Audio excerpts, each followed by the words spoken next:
மலை மேல் உன்னை இங்கு காணவே பல கோடி உயிர் உன்னை தேடியே வருவார்களே தினம் தோறுமே தன் தோளில் காவடியே ஆறு படை கொண்ட அழகரையா முருகாறு அறிவாக திகழ்பவரே குமரா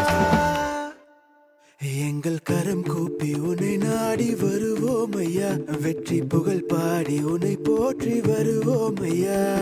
தினந்தோறும் உன்னை எண்ணி கிடப்போம் ஐயா உந்தன் திருப்பாதம் அடைந்தாலே குறையே ஐயா வெற்றி